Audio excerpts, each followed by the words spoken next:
আসসালামু আলাইকুম গাইস, আমি Rid. Welcome to my new blog. Title আমি থাবলে লিখলে তোমরা বুঝে গেছো আমি কোথায় যাচ্ছি। সো গাইস, আমি আজকে যাচ্ছি এলাকার ভিতরে মিল ব্রেক। এখন আমি দয়াগঞ্জের জ্যামে পড়ে গেছি, মানে ট্রেনের ট্রাফিকে আটকে গেছি।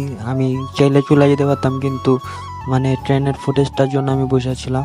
এই যে ট্রেনটা এখন চলে যাবে, তারপর মনে করেন তাড়াহুড়াতে আমার ফোন সেট আপ করতে যায়, ফোনটা রাস্তায় ইয়া হয়ে জায়গা, মানে সেট আপটা হয় না, এই জন্য খালি রাস্তার ফুটেজটা উঠে।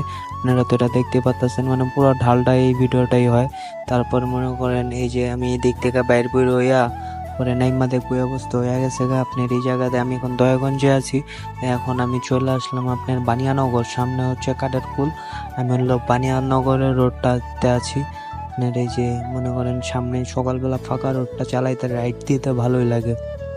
সকালের রাইডটা দেওয়া মজা পাওয়া যায়, কিন্তু বিকালে রাইড দিতে গেলে একটু কষ্ট হয়ে যায়। তখন মনে করেন একটু জ্যাম পড়ে থাকে, এই জন্য রাইডটা মনের মতো হয় না।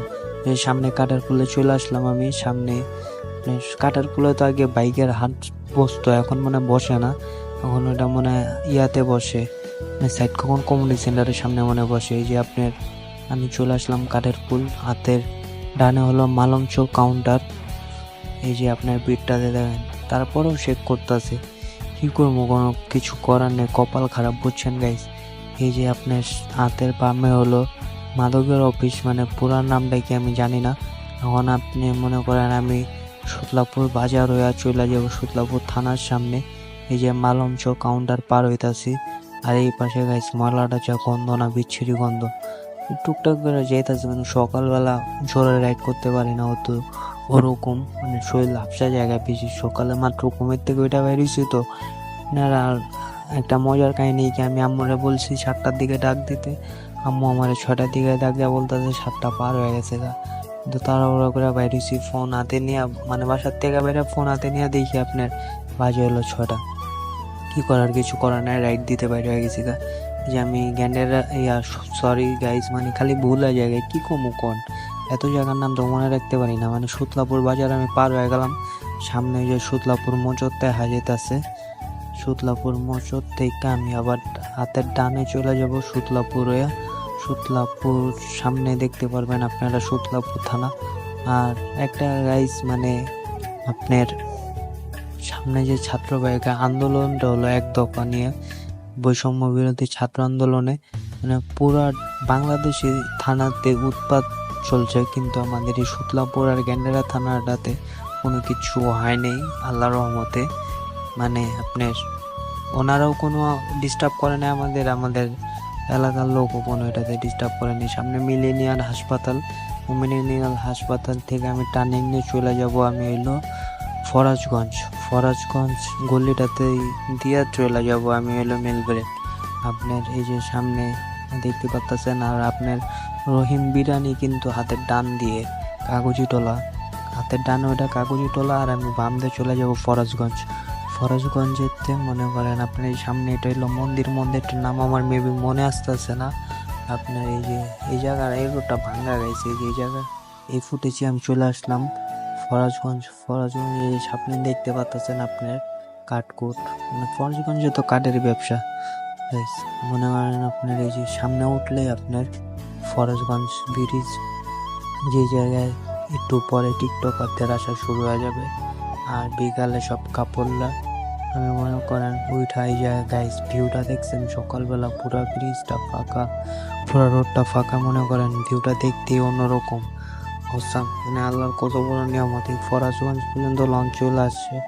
আর আপনার ওই যে দেখা যেতেছে শ্যামবাজার, ওই যে শ্যামবাজার দেখা যেতেছে গাইস। এই জায়গায় সকালবেলা নৌকা যাত্রা শুরু হয়ে গেছে। আমি জায়গায় সিনেমেটিক শট নিতে চাইতেছিলাম, হইতেছিল না। তখন আমি ফরাজগঞ্জের থেকে রওনা দিলাম জেডিতে যাওয়ার জন্য, যেটা আমরা জেডি বলি, আর আপনারা মেলবেড়ে ঘাট বললে চিনবেন, আমরা জেডি বলি। এই যে চলে আসছি গাইস, ওই যে সামনে দেখা যাচ্ছে, সামনে একটু ইয়াতে হইলে জেডিতে চলে যাবো। জেডিতে ভিউটা গাইস জোস, মানে সকালবেলা জেডির ভিউটা জোস। কিছু কর্নে আর সামনে আপনারা সিনেমেটিক ভিডিওতে দেখতে পারবেন যে নিচে সাফার পিচ কেমন করতেছে। Let's enjoy cinematic video. Never give up, never slow till I finally prove it.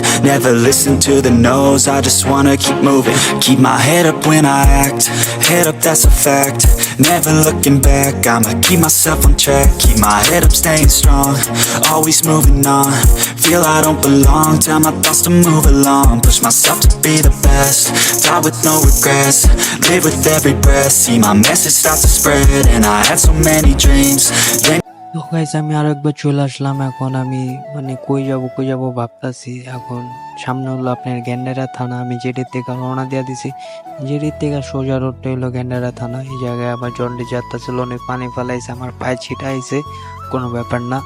সামনে আপনার গেন্ডারা থানা। এখন কোন দিক দিয়ে যাবো ভাবতাছি।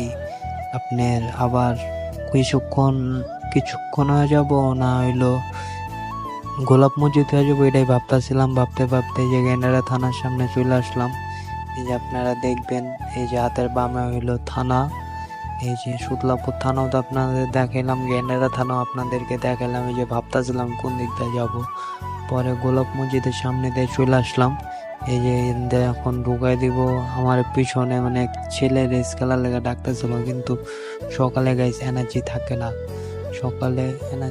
না, এই যে আমি চলে আসলাম সাধনা। পরে ক্ষুধা লেগে গেছিল, আমি বাসায় চলে যাই নাস্তা করি গা। এই যে আমার এলাকায় ঢুকা পড়লাম আমি। এই যে আপনি সাধনা দেওয়া ঢুকলাম সামনে। তো গাইস সিলটেকের গলিতে আমার বাসা। আর দেখেন মানে ক্ষুধার টেলে আমি ঠান্ডা দিই কি এই জায়গা দিয়া মনে করেন পুরো তুফান হয়ে জায়গা। এই যে আপনি ঠান্ডা দেওয়া শুরু করুন হুজুরটারে কাইটটাই ক্যামেরায় কি হইতাছে ব্যাপার না, কিন্তু আমার ক্ষুধা লাগছে, আমার যে খাইতে হইব, এটা হলো মেন কথা। এই জায়গায় মনে করেন খালি কি ইচ্ছা যাবো। আপনার সামনে আবার ওই যে দেখেন সে লেগের অনেকটা আইল্যান্ড আছে, ওইটা দিয়ে না যাইয়া আমি মনে করেন ইয়াটা দিয়ে উঠাই দিই, আপনার সাইড দিয়া যে সাইডটা উঠাই দেবো রিস্কালা। তো মনে করেন থগা জায়গায় কি হলো এটা, এই জায়গায় আবার কি কামড়া করি দেখেন গাইস। মানে আর একটু এলে দেওয়ালটা দিয়ে লাগাই দিয়েছিলাম। মানে কি কমু, কিছু করার নেই, তো ক্ষুধা লাগছে যে এইরকম। আর সবাই ভালো থাকবেন, টেক কেয়ার, আল্লাহ হাফেজ।